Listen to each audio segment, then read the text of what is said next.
Well, it's another episode of In the House. I'm your host, Mark Shiver. Very excited to have Representative Mike Clampitt today. A return engagement. You were on with us back in June, so welcome back. Thank you, sir. It's very nice to be here. I appreciate you having me on, and thank you for you taking the time to do this very wonderful thing we have. I think was a grand idea, and it's very beneficial. Well, thank you. I have a lot of fun doing it. And first thing I wanted to say right out of the gate is trying to get you and others pinned down to do these interviews has really been tough. This session, especially, you guys are going at a pace I've never seen before. I always say every session has its own personality, and this one is speed. Yeah, this is light speed. Pace? Yes, sir, in light speed. Even when I was here under a different speaker, at that time was Tom Tillis, and let's see, 12-14, and then I was here in 16-18, and in 2022, and then 22 now, and this one. This has got to be the most fastest pace, the most busiest, the most jam-packed with meetings and trying to get stuff done. Like I said, we're light speed, light years. We're a good month or month and a half ahead of what we usually are. So it's been very tiring, I got to admit. I'm in my office by 6:30 in the morning to get caught up on the emails, and then I don't get away till 6:30, 7 o'clock at night. So the days have been brutal. Yes, sir. Well, the people of our state probably have no idea, and they think you make $200,000 like the folks in Congress do. But anyway, well, I appreciate your service, and I know that one thing I know about you personally is that you are a person that will stand up for what you believe, whether other people like it or not. And so I think your constituents appreciate that as well. Well, thank you. I appreciate those kind words, and being elected of the people makes me their voice, and I do try to do that. And I don't bark just for the sake of barking. If I got something to say, I'll say it. But if I'm going to take the time to say it, you're going to take the time to listen to it.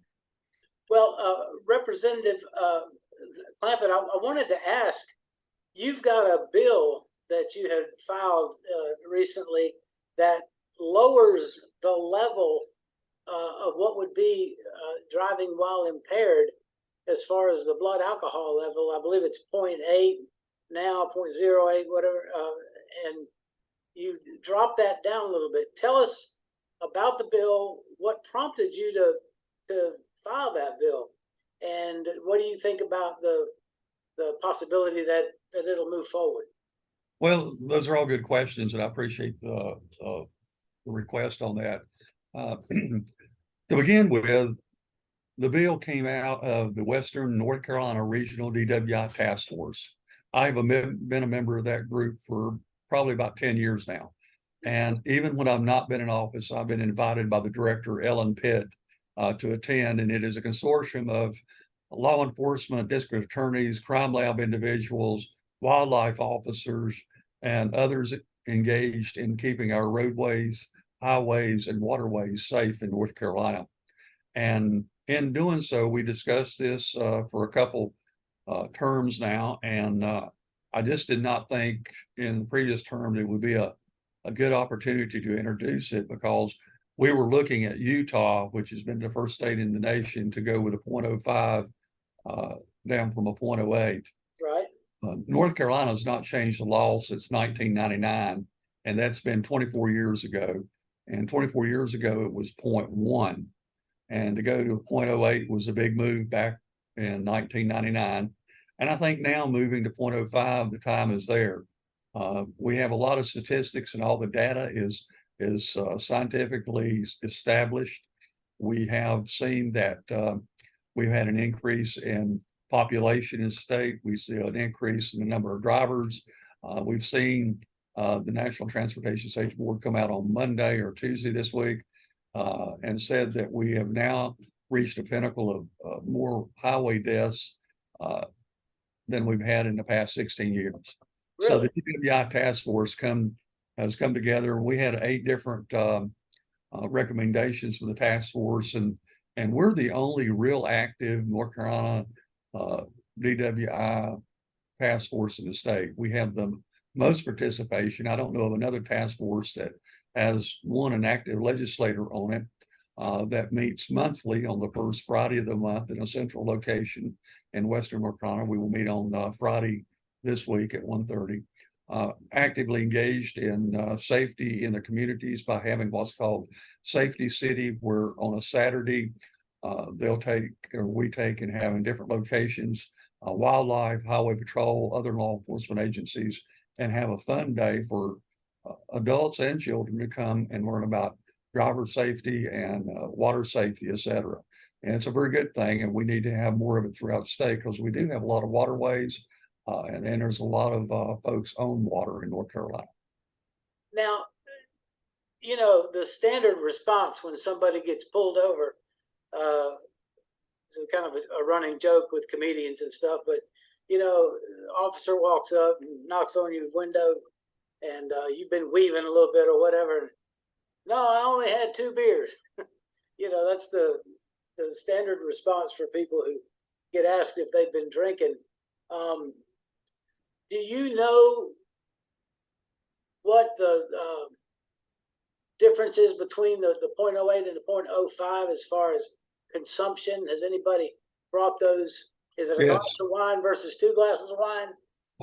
That's a good question, and that just recently got responded to by WRL here in Raleigh based on a particular incident that occurred. I'm not going to go into that, but they did contact the Wisconsin Crime Lab, and I don't know why they didn't use our crime lab in North Carolina. It's right here in their back door.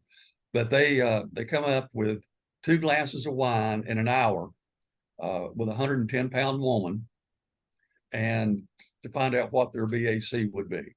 And it turned out, for being legal in North Carolina, they were under 0.08, but it was 0.074.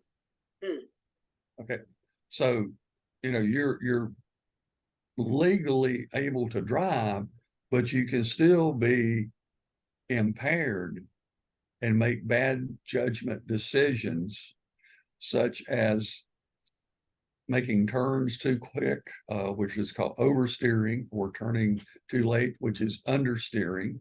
Your depth perception changes at 0.05.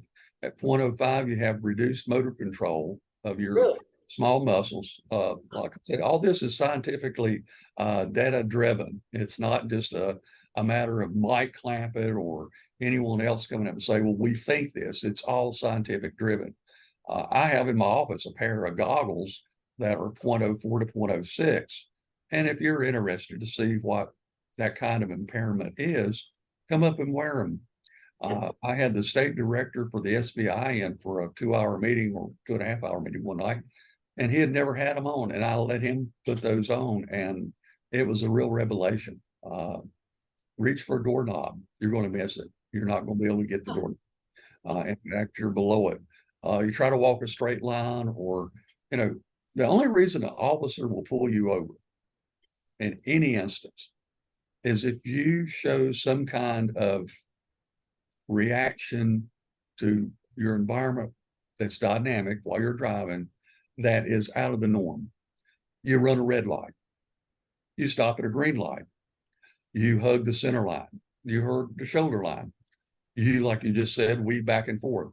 That in North Carolina, we have what's called an implied consent law.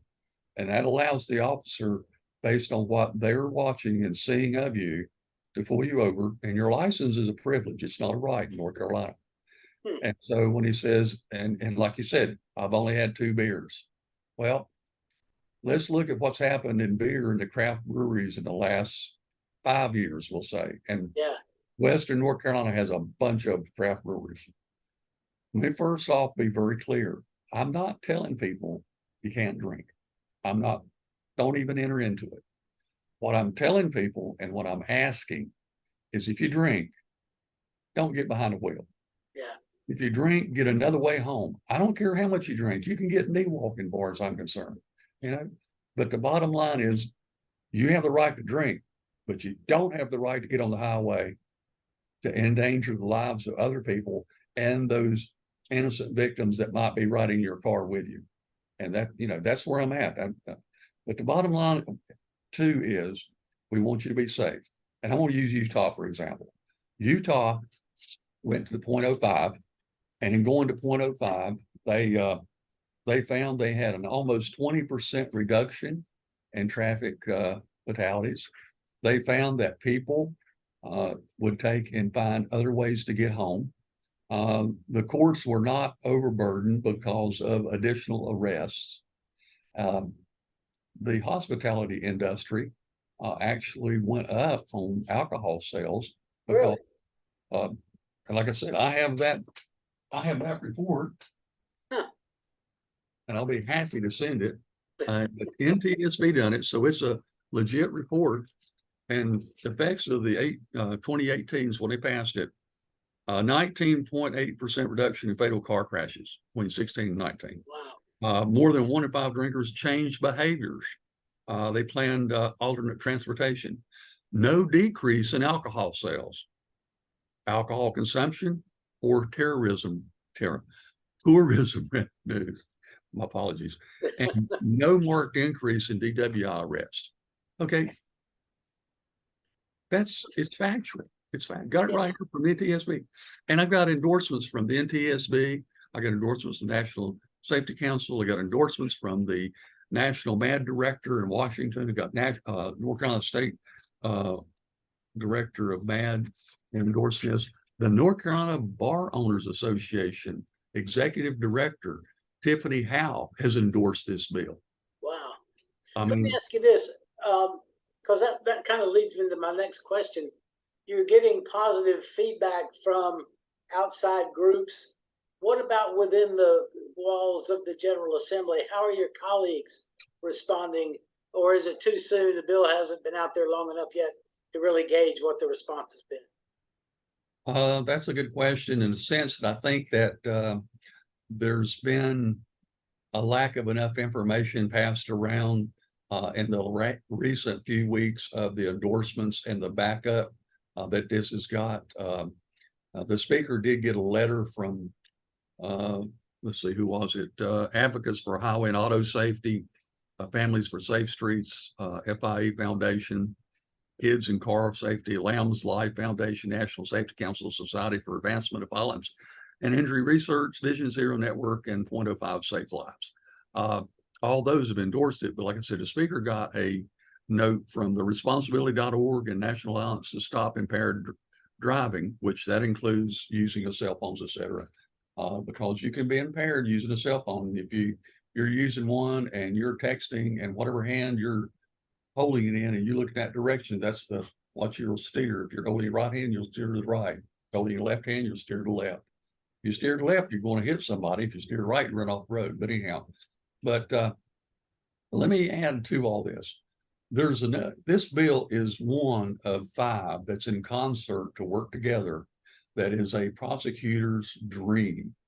And part of it is House Bill 85 to revise the use of alcohol concentration with what's called a PBT, portable breath test.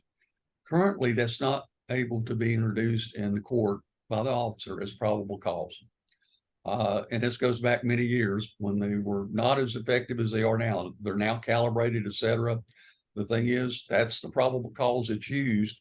If the officer sees the visual impairment, they ask you to blow on this PBT and it'll register. And when it registers what your alcohol level is, that gives them the probable cause, take you into the magistrate. If it's right now above 0.08, if we go to what I want to go to is 0.05, then it would be 0.05 if you're above that. And then you go in and get breathalyzer. Here's something a lot of people are not thinking about, and it's worth discussing. In Western North Carolina, if we have a wildlife officer that picks somebody up off the Santilli Lake for impaired boating, okay, it may be an hour to 2 hours before he can get that person to a magistrate. And let's say the person is recklessly, navigating on the lake with a boat, endangering others, etc., just doing unsafe acts. If he's at a 0.09 doing that, and it takes 2 hours to get him to a magistrate with that wildlife officer. He might be at a 0.6 by the time they get there. Right. Well, then there's a waste of time of the officer, et cetera. And that's another thing, not just the travel time, but the person's boat, the vessel has to be secured. It just can't be left on the water. And Right. so, a lot of people just thinking, oh, well, it's on the road and highways. It's on the waterways too. And waterways need to be safe. We've seen that happen a lot too. So one of the most tragic events has happened recently in March 17th, St. Patty's Day, where a young 4-year-old girl was killed by an impaired driver. The impaired driver was driving her Mercedes, 40 years old, Startown Road, of which I know well. That's where my former wife was from, Buffalo Shoals area. It's rural country. This gentleman was making a turn, granddad, and this lady crashes into the vehicle because her depth perception is off. He's making a turn, hits the vehicle, 4-year-old's killed. That's a child, grandchild, a niece, a daughter. She'll never, she's gone. There's no her dad giving her away for a wedding, no grandchildren for her parents, etc. It's a loss. I mean, I can't imagine that kind of trauma. I've seen it with the career I had as a firefighter, Camelon Fire Department, Charlotte, of getting deceased individuals out. Even my first fire victim was a 5-month-old baby. Oh my goodness. Burned up in a fire. And so I can't imagine what it would be like to actually have a relationship of a family member of that to me. And then let's look at the other person's life. Let's look at the person's life that's now been ruined by felony death by vehicle. Their life will never be the same. No. They go through the court process. They'll probably be incarcerated for X number of years. We'll say 10, 15 maybe. And then when they come out, they still have a life to live, keeping that in the back of their mind. Yeah. That's one bill. Then we have another one, H-147, impaired driving law revisions and fee structure. That's a change to the fee structure because it's not been changed in many years either. And so we need to upgrade and upfit that. H-211, DWI sentencing, mitigating factors, remove the 0.09.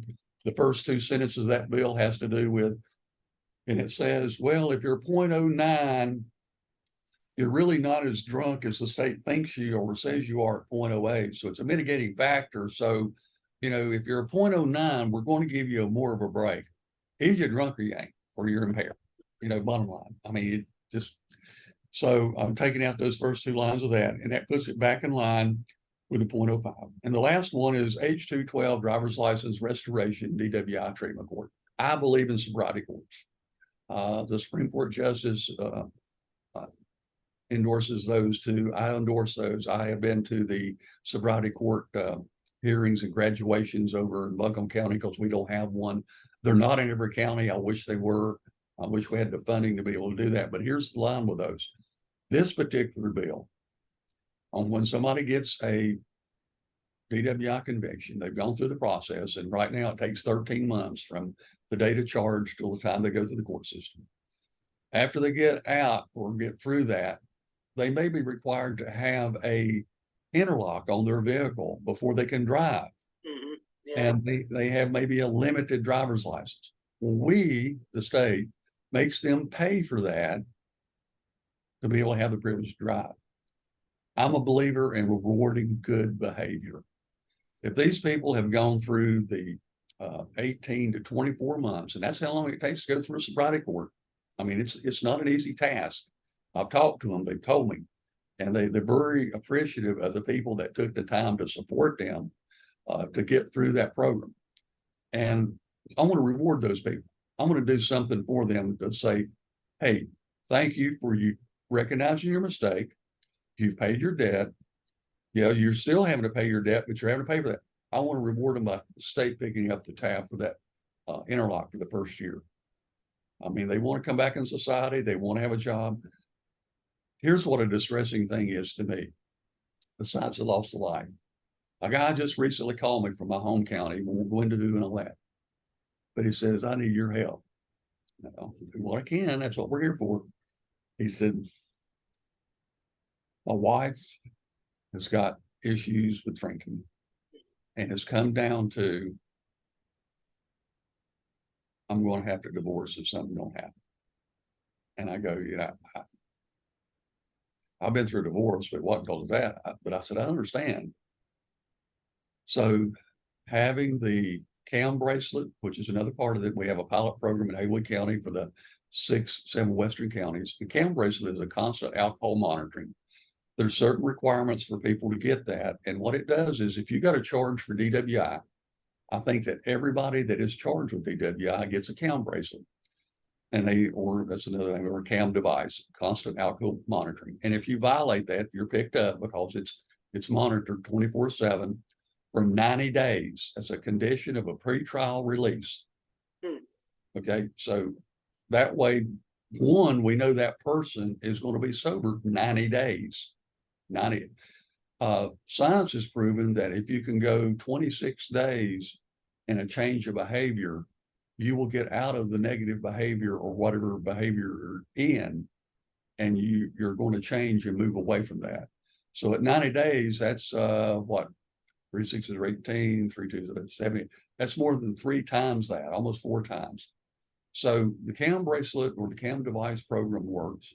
We do not know in our region and our task force of anyone that has violated a pretrial release by having a CAM bracelet on.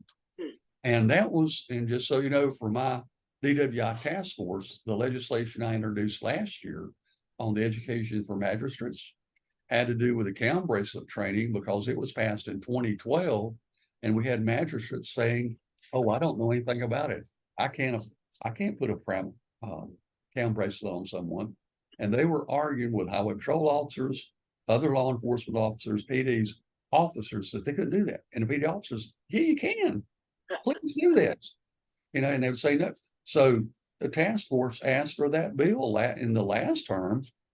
And all these years, nobody had ever thought about doing it or whatever. And everybody's going, gosh, well, which one? And I said, hey, as a firefighter, I had to have in-service training for all the disciplines, whether it's firefighting, hazmat, trench rescue, EMT, you name it. We had to have state required in-service training.